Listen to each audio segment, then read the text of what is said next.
Welcome, heroes of Valhalla. Today we're not just going to do another unboxing video, but we will be building with the terrain, we'll be rolling some dice, and I'll go into detail of my experience with the new heroes and figures in tournaments that I played in. So let's just jump right into it. Okay, let's open up Roads of Valhalla. I know terrain for some people may not be that exciting, but when you've had terrain that's over 20 years old and brittle and cracking, it is very exciting to get it. Especially the road. The road is very important. Let's have this old 5-piece. This has been glued together multiple times because it cracks and breaks just when I'm using it making maps. I am very excited to get these. So we got 16 single tiles, and then what I think is really fun about this is we got 2 5-space tiles, so that just allows for a lot more building of different things. And then what's fun is there's actually 4 of these, so you could do 2 single spaced bridges, or you can make a double spaced bridge. So that can make for a lot of fun map building, allow for some dynamic stuff. So pretty cool. Let's open up the other one real quick, and then we're going to build a map. So put it into action, and then we'll talk about what I think about it all after. Okay, let's open up the ruins at Laur's Head. Okay, here we go. So we've had walls from the master set. What's different about these walls is they have this hole inside of there so that you can stack them. It has a hole in there so you can stack them together and make some tall walls, which is really awesome. See in the walls, all the little middle pieces too, same thing. You can stack them together so we can make really tall walls, so that's really special. This is real cool. It's an archway, so you can make some really cool maps with this. And lastly, we got triangle pieces, so they all stack as well, but then it allows for different angles of making walls, where with just these ones we only have the square set, but with the triangle now it allows us for making different angles of walls. Really cool. So I'm going to build a map real quick, and let's make this quick. Let's just do it like this. And like that, we have our map built. Check out that archway, friendly wall. Pretty cool, right? We have all of our roads set up and big towering walls. This is a pretty cool map if you want to build it. It's on Heroscape.org under the map section. Put a link in the description. Super fun map to play on too. Road gives it a very interesting aspect, and it lets your non-range figures get into battle quick. It's really good for melee usually. And then all of these walls create a lot of cover, which is really fun. And having them extra tall, like you can even have tall figures hide behind those walls, because a lot of times you get these bigger figures and they can't hide behind the walls. The double stack there you can. And then this little area is a lot of fun too. So really cool. Cool set. Really nice to add to our building capability. Now, these tiles, I really do like them a lot. They went together smoothly and really well. I didn't feel like they were binding up or anything, which is a big deal when it comes to building maps, because when you take them apart, you don't want things to break. Also, you want it to go together a lot easier. So that's real nice. Same with building all of these. You know, they're real easy too. They just slide in, drop down, just like the original walls. And then for like the stackable middle pieces, these are a little more snug. See, like it's not falling apart. You can still pull it out with one hand just fine, and then they just stack on each other, but they do fit a little bit more snug, which is nice because the wall's not going to just fall apart when you bump it. So that is the terrain. Let's go ahead and start opening up and adding them to our map. Okay, let's get talking about Haluchott, the Corruptor of Beasts. First off, awesome looking figure. I love the design, kind of floating there because she has flying, and it's great detail. I painted one up myself. You can check out that video too. And honestly, if you're not into painting and enjoy painting like as a hobby, I would just buy them pre-painted.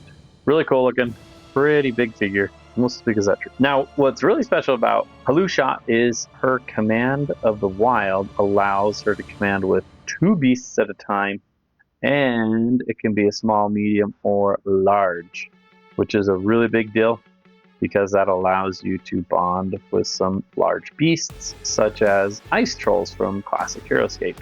So I was in a tournament online, and that's one of the armies that I built was 3 ice trolls, Anshu, and Haluchott. which Haluchott is the only way that that army works, because she's the one that's doing all this bonding. But running 2 ice trolls a turn, very strong. But Anshu's no slouch either, did a lot of work too. Now what was really awesome was I went up against 6 X Stingers, which is seems very unfavorable. I got 5 figures and they have like 18 figures. But Haluchott and her ice trolls and Anshu, honestly, all of them worked really well together and they were able to triumph. Really amazing. And then I went again against a melee bonding squad, kind of like Knights of Weston, if you ever heard of them. It's called the Sacred Band, and that was really tough. But again, they won, and Haluchott actually was able to kill both of his heroes, which was really big. So really awesome. Awesome figure, awesome abilities. Bonding with beasts is great. And then also getting 2 attacks. So normal attack of 3 and then has a special attack of 2 at range. So really strong. And then the flying, get positioned well. So really stout figure. Really awesome. Liked it a lot. Let's grab our next guy here. We'll look at Haluchott. So Haluchott is really cool because, one, all the wizards can bond.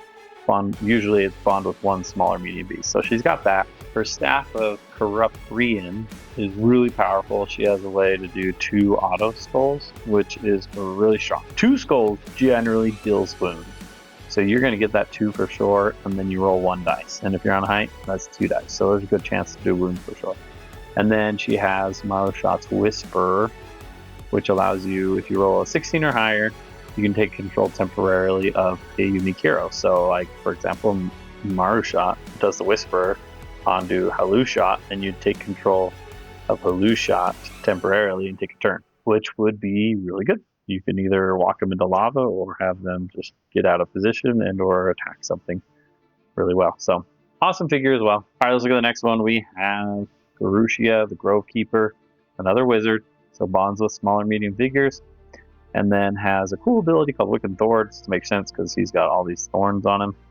And if you move a figure adjacent to him, they have to roll the 20-sided die. If you roll a 10 or higher, they stop their movement and they lose 1 attack dice until the end of the turn. If you roll 18 or higher, the figure also suffers 1 wound. So that can do quite a bit. I haven't played him yet, but I did play against him, and surprisingly, he killed a few figures that tried to get next to him because they were squad figures and they moved next to him and just died.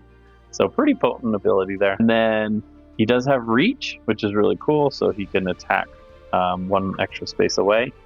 And then he also has Gift of the Forest, which at the end of the round, if he's next to a tree, like so, he gets to heal 1 wound. So trees or bushes work well. So that's pretty cool. All right, our next, we have kind of like the little brother, basically, Rono the Brambletooth. Now, what makes him real cool is he is a small beast, so you can bond with him with any of our wizards. And then he has a similar ability, and it's called Sharp Thorns. So smaller medium figure moves adjacent to him again. Then they have to roll 20-sided. 12 or higher, they stop, lose 1 attack dice.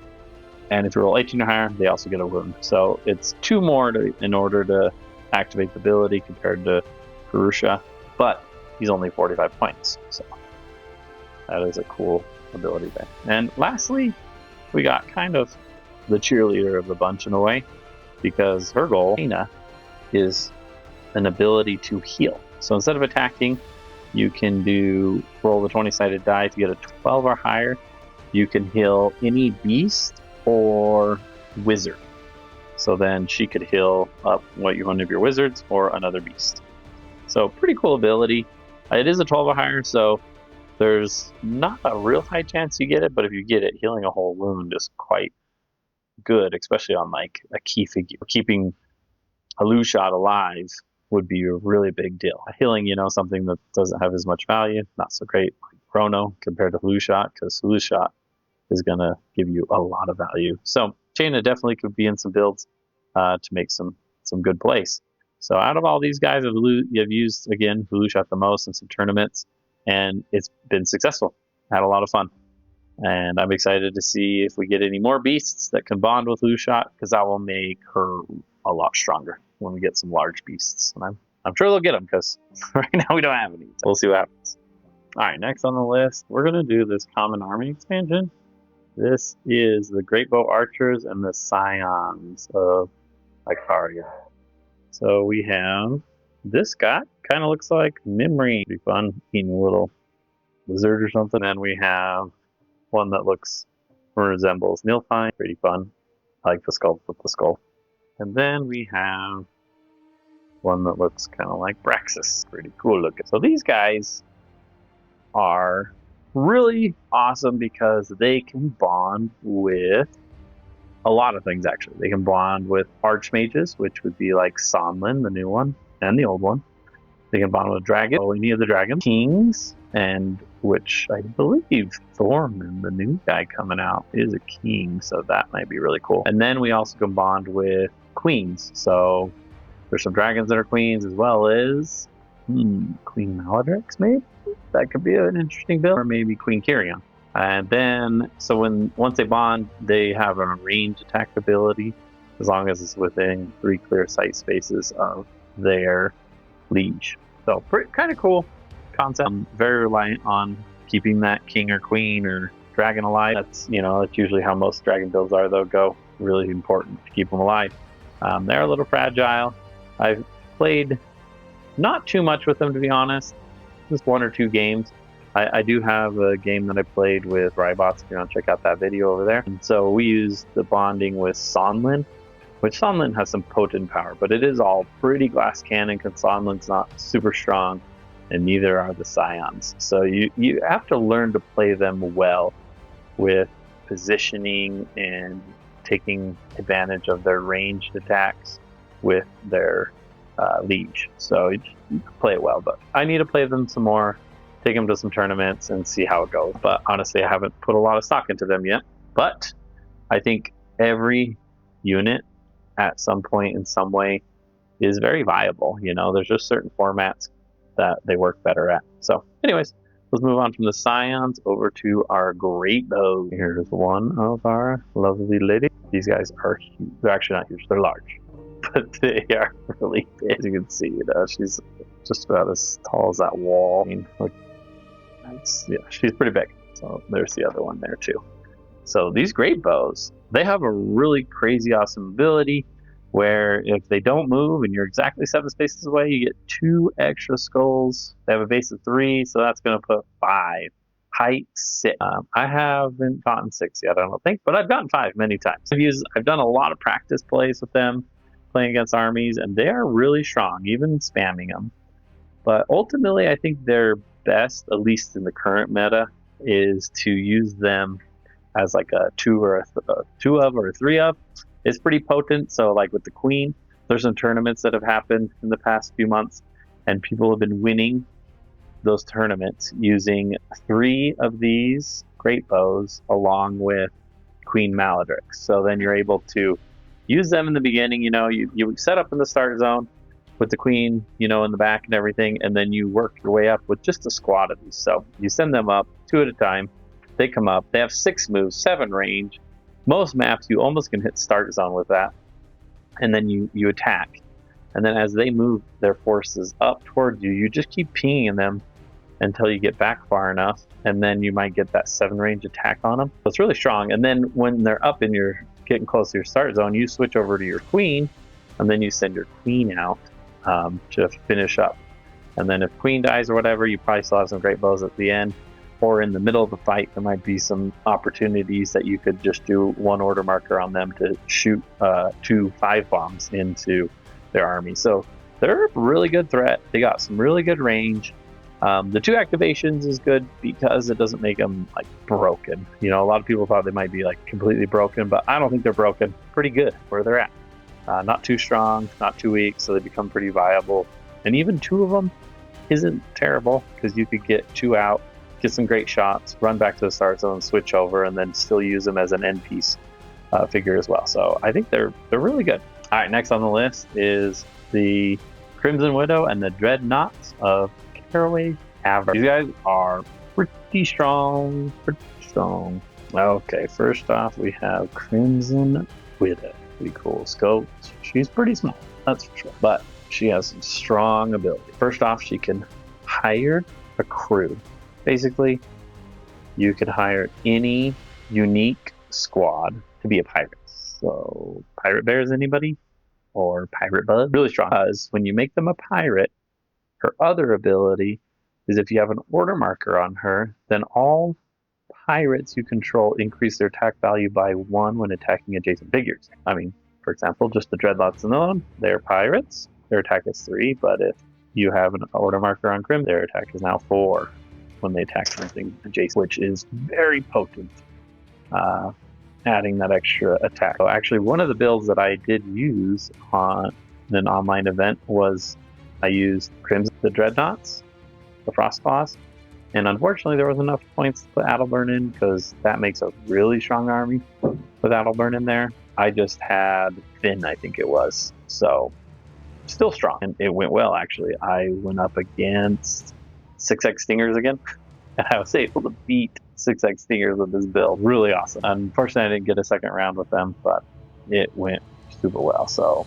the dreadnoughts were really cool too. They look awesome, and they have great ability. Before I forget to mention though, it does have one more ability that's really cool. Midnight Raid, you reveal the X order marker and allows you to move 2 pirates you control 3 spaces. So what's real nice, you know, you can have something like this and you're able to move them 3 spaces, right? So you can go 1, 2, 3, 1, 2, well, they need to be close. I'll put it right there. 1, 2, 3, and then they can move their own 6 spaces. So it kind of allows you to have a 9 space threat range with 2 pirates. And with these dreadnoughts, because they're not super sturdy with 3 defense compared to like the bears with their 4 defense, they do have 2 life though, but if they're attacking for 4, and they have a really awesome ability called Mortal Blow. So when they use Mortal Blow, basically if they inflict a wound, then they inflict an additional wound. So with these guys coming in swinging really hard with that extra move, and they got 6 move anyways, then they're able to potentially just tear up heroes. They're hero killers. So they're actually really good for fighting against the queen, because if you hit them first, and you can, since you have that extra movement, you can set up where like you're 9 spaces away, so the queen can't get to you, but with Crimson's ability, you can get to the queen. And if you can get those 2 attacks off of 4, if you're on height, it could be 5, and then you deal 1 or 2 wounds, an additional wound, like they can kill the queen pretty well. So really potent. I think it's good, you know, anti-queen capabilities, especially because they're not your main force. You're going to have another force to soften them up, so they're good finishers, just to finish off whatever's left. And yeah, I played with them. I think they're really good, and I'm going to build some more armies using the Dreadnoughts and Crimson and the Bears, because I think that is a really strong army. It actually took 2nd place in a tournament, a Valkyrie tournament actually, and I'm getting ready for one too, so I'm going to do some testing to figure out what I'm going to play. If you watch Slugscape, he does some awesome videos. I love his videos. He does a great job. Love his commentary. He took a build similar. He used Exiles instead of the Dreadnoughts, but he had Crimson to make the Bears buffed up, and he did really well using Crimson. It made his Bears really strong, and then the Exiles were strong too. There was one game the Exiles basically soloed the whole army. Pretty crazy, so fun to watch. Check them out. Anyways, I think these are great figures. You know, they also have Captain's Way, so if they're within 4 spaces of their captain, then they get an extra defense on attacks from range, so they can go up to 4. So then they are a little stronger, so they can get to you. And then they also do bond. So bonding with Crimson then makes Crimson more viable on top of it, because she'd be an attacking figure with these squads. So I think it's a great squad. 80 points is pretty cheap, so that's pretty nice too. So I think it gives a lot of great builds, more potent to clean things up. Okay, now we have the Krakenling and the Gelryie Vanguards. Pretty cool box. We got a lot of commons, and these guys are cool.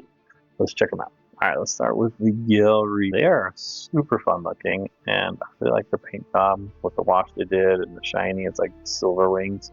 Look really cool. I do like the Gelryie. Got this other one with a little trumpet. But yeah, so they're a squad of 4, and they don't do any bonding like to take another turn, but they do have a thing called Title Advantage. So for every order marker you have on the Gelryie, and all the Gelryie and anything that's unfathomable gets to move 1 space. So if you have 4 order markers on the Gelryie, before the initiative, you are able to move all of them 4 spaces. So what is really strong about this is really by round 3, your entire army is in the other person's start zone for sure. So it creates a lot of great abilities. So let's just say it's in the middle of the game and you have like control of Dagmar, right? So you're gonna win initiative. But they come in and he kills your guy. Before initiative roll, you do the tidal advance, right? So 1, 2, 3, 4. You've taken back Dagmar to take initiative just like that. So you have ultimate control of glyphs. I think the Gelryie are so good at controlling glyphs because even if you kill them, they can take a lot of the glyphs back at the beginning of the round. So that makes them really strong for that. Really cool. Their other ability that's crazy good is called Defend the Deep. So if the Gelryie are, so like if I'm on low ground and you come to attack down on me, I get +2 defense. So I go from 2 defense to 4 defense. So it's very interesting to play with them and against them because as the Gelryie player, you actually don't mind being on low ground. If anything, it benefits you quite a bit having that extra chance to roll the defense with more dice. So being on low ground is not a bad thing with these guys. And it makes it weird to play against them because ultimately, I mean, when you're playing against them, really what you want to do is you actually want to be on even ground, because if you're on even ground fighting them, then they don't get the bonus, and that's a better spot. Being on low ground, them being on low ground and you on the high ground, I mean, it's about even, because they get 2 and you get 1, so 60% and 50%. So you actually, it's worse to take height on them. So ultimately, if you fight against them, you want to be even ground. And then if you're playing with them, you want to be on low ground or high ground, just not even. But it makes them play very unique, and it makes it a lot of fun. And now with their title advance, what's really strong is you have something like a Kraken. Krakenlings are just really cool because they're unfathomable, so they get to move with the title advance. So you take a round or 2 with your Gelryie, get into position, so that the Krakenling gets free movement, and then you get to a spot, something like this. Let's say it's like this. There we go. You do something like this, right? So then if you put an order marker on them, so they have 4 movement, but they also could warp 4 spaces, so they can kind of teleport somewhere, which is cool too. The thing that I like the most about them is they have the Eldritch Switch. So let's say you're taking your turn, you put your first order marker on them, you go 1, 2, 3, 4. I mean, you actually don't even have to go that far because they can swap places with any single space figure. So large doesn't matter, huge doesn't matter if it's single space. So you swap space with them, boom, like that. Really cool ability.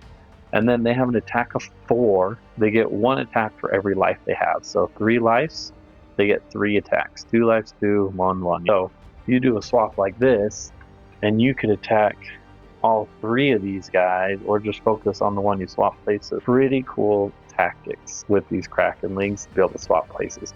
So I did do a tournament. For whatever reason, I was bound to fight Stingers in this tournament, and I had the Gelryie against 6x Stingers again.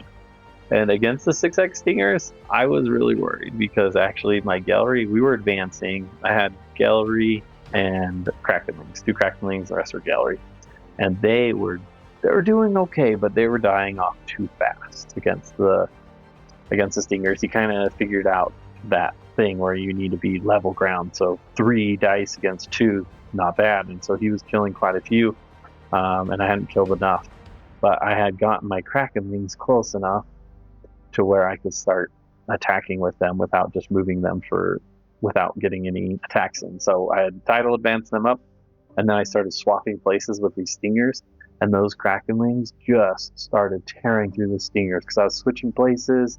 I also did have a Deflectatron, which we'll talk about him too in that army, and I dropped him down in a spot right next to a Krakenling on the height. So then he had to come melee him if he wanted to not have me get an auto shield from the Deflectatron. So it comboed really well. And the Krakenlings just started tearing these guys up, swapping places with them. Because they got 5 defense. And on height 6, like, it's hard to crack through that defense. So Krakenlings, they have a lot of capability as well. I like them too. They're a lot of fun. All right, yeah, let's take a look at the Deflectatron. This is a promo, so you get them when you pre-order, and they also come on sale too, and they're at events too. So go to your local tournaments, try to get one there, and they're common, so you can get a lot of them. Let's take a look at them. All right, Deflectatron. He's a fun-looking figure like that. How there's like kind of 3 of them. It's just really cool. Makes sense, you know. He's deflecting in all directions. Pretty cool figure. So the way he doesn't start on the board, but at the beginning of a round, you can place him 3 clear sight spaces away from a friendly figure. So a lot of places you can put him. Now, what's really cool about him too, his main use is if he is adjacent to one of your own figures, then when they shoot one of those figures that are adjacent, then they get an auto shield. Pretty cool, right?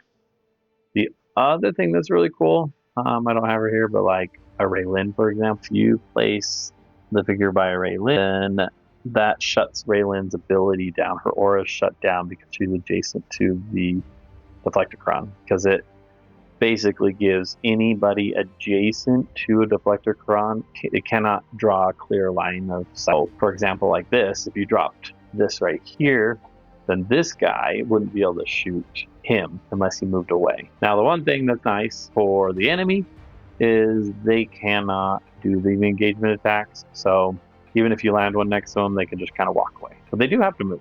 So they can handy. They're a good filler. 25 points. It's got 1 life. It's got 4 defense. So it's decently sturdy. And so you just drop them at a strategic place to either block a path, because like this, you know, in maps like this, you know, you could drop him right here. And now he's actually blocking the road and creating a real problem, so you have to target him. As well as being able to disrupt auras, or disrupt range, or protect you from range. So he's got some viability, and for 25 points in Contemporary especially, there really isn't any better filler, because there isn't a 25 filler. The next is 30. So being able to have a 25 figure at the moment makes him definitely usable, and in most cases you can get some use out of him. I think I went up against a melee army one time, and it was just blocking the road is what ended up being helpful and creating a problem. And if he soaks up an attack or two, definitely worth it. So that's our last figure that we have. Let's look at our dice. Okay, we have our Valhalla dice tray. Let's get it open and take a look at it. This is super cool because this is the map of Valhalla. Pretty cool to have that. Fun art.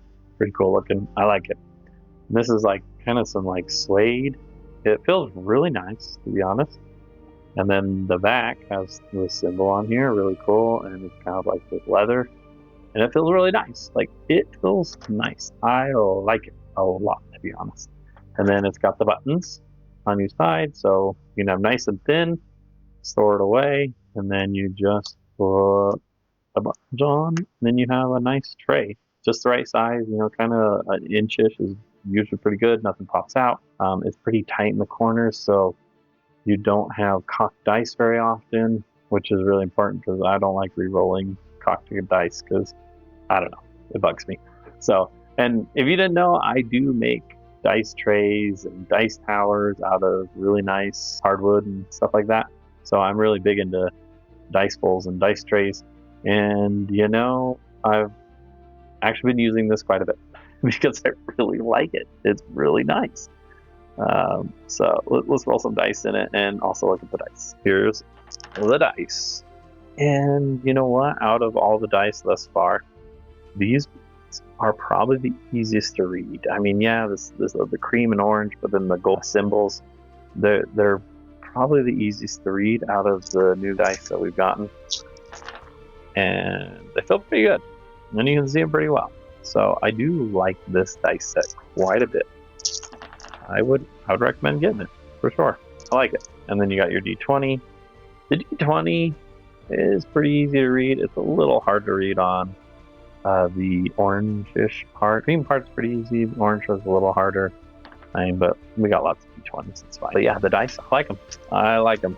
And I really like this. It's nice. I've been taking this to tournaments and just using my own dice organizer, but using this for the dice tray because it looks cool, it feels cool, and it's just the right size for just about anything. So definitely recommend this. Let's take a look at the other dice. Okay, we got the Utgard dice right here. Take a look at these. Okay, we'll go with D20 first of the Utgard dice. It's actually pretty easy to read because we got black and red and then silver for the numbers. So that's really easy to read, honestly.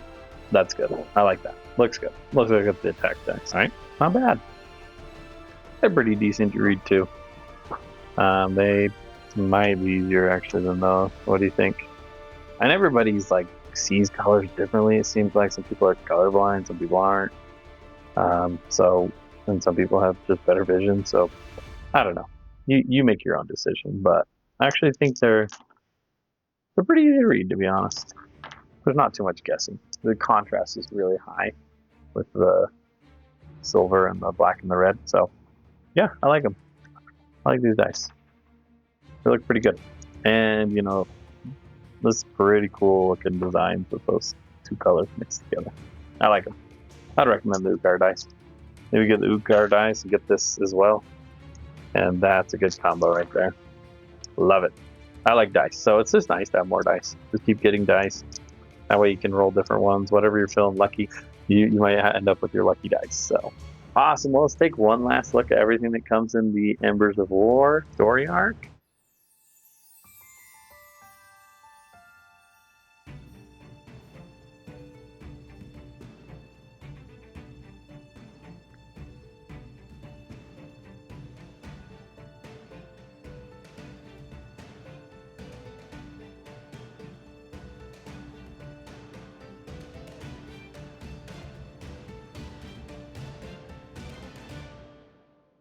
Well, there you have it. That is the new story arc, Embers of War. Lots of new figures, commons and uniques, our own strategies and builds. I'm very excited to utilize these more and more in my tournaments. I think they'll be a lot of fun. I hope what I've shared with you with my experience thus far helps you in deciding what you want to buy. Speaking of buying, I do have an affiliate link in the bottom if you want to buy some from Renegade. You can use that affiliate link and it helps support the channel. Also, a big shout out to Renegade for providing these figures to be able to showcase for you. If you want to see some of these figures in action, I do have a bunch of different battle videos you can check out, as well as painting videos for some of these figures too, and eventually I'll have them all up on the channel, so stay tuned for those. Thank you for watching, and be the hero of gaming.